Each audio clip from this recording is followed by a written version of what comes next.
Ini adalah ayat azab, bukan ayat sembarangan, bukan untuk main-main. Bacalah hanya saat kau benar-benar terdesak, saat difitnah, saat dihancurkan, saat berhadapan dengan orang zalim. Ayat ini bukan pelampiasan dendam. Ia menjadi senjata langit saat kau menyerahkan urusan sepenuhnya kepada Allah. Dan ketika Allah mengambil alih, tak ada satupun orang zalim yang benar-benar selamat. Jika niatmu lurus, balasan itu tidak datang lewat tanganmu, tetapi turun dengan cara yang tak bisa mereka hindari. Tetaplah di sini, karena setelah ini aku akan bacakan ayat yang tidak pernah gagal membungkam kezaliman.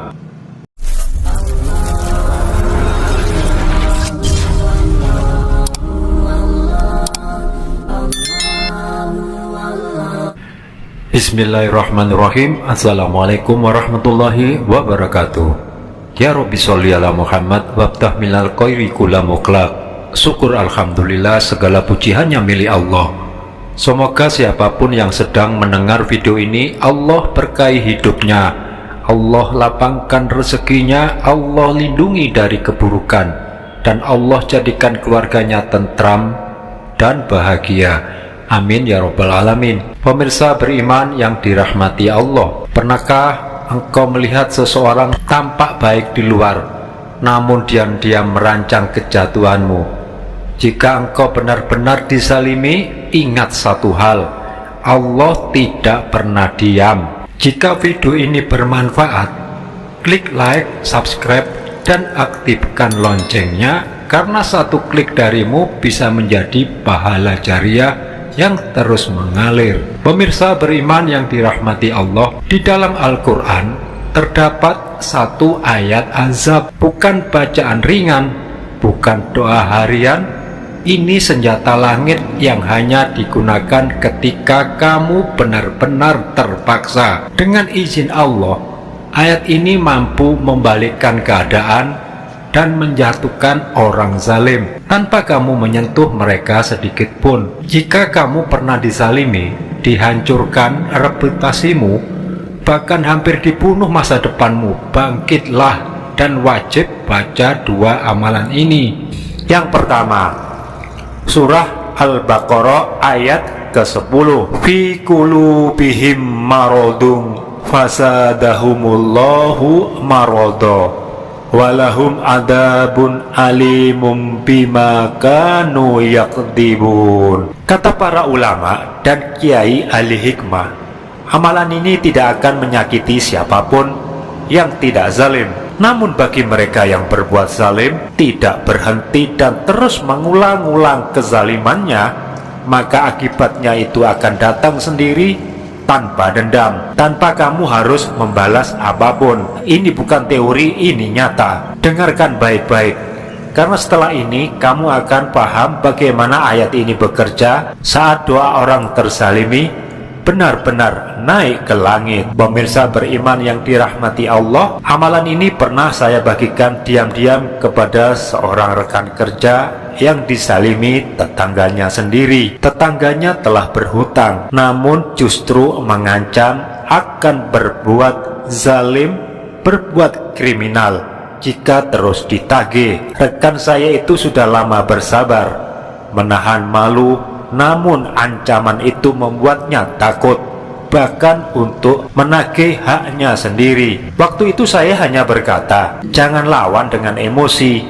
jangan balas dengan tanganmu. Lalu saya sarankan satu hal, setiap malam sebelum sholat subuh dan setelah maghrib, bacalah dua ayat ini, dan dia mengamalkannya. Belum lama, belum genap 10 hari, tetangganya datang bersama istrinya ke rumah rekan saya itu untuk meminta maaf. Namun bukan itu yang membuat merinding. Ia bercerita bahwa setiap malam ia bermimpi buruk yang sama, dikejar orang-orang jahat, diancam akan dibunuh, hingga terbangun sambil berteriak. Mimpi itu berulang-ulang malam demi malam tanpa jeda. Alhamdulillah, tanpa diduga, waktu bersilaturahmi malam itu, tanpa diminta, tanpa ditagih, seluruh hutangnya dilunasi.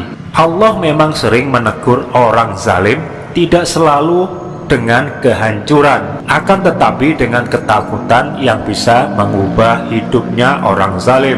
Namun ingat, jika kezaliman terus berulang dan doa orang terzalimi tidak berhenti, bisa jadi balasannya tidak selalu berubah mimpi.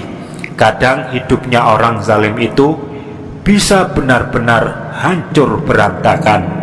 Pemirsa beriman yang dirahmati Allah, sekarang dengarkan baik-baik. Kenapa ayat ini begitu dahsyat? Mengapa ayat 10 surah Al-Baqarah itu begitu kuatnya? Simak baik-baik surah Al-Baqarah ayat 10 ini dengan makna kata per kata. Fi qulubihim, dalam hati mereka, marodung, ada penyakit.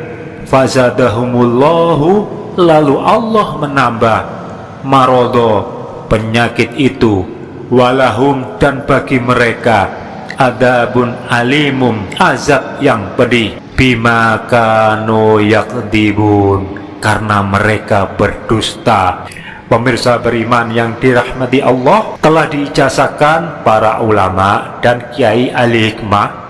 Cara mengamalkannya ringan dan mudah. Pertama, bacalah 7 kali surah Al-Baqarah ini ayat 10 dengan cara khusus seperti ini. Bismillahirrahmanirrahim. Fi qulubihim maradun fazadahumullahu marada walahum.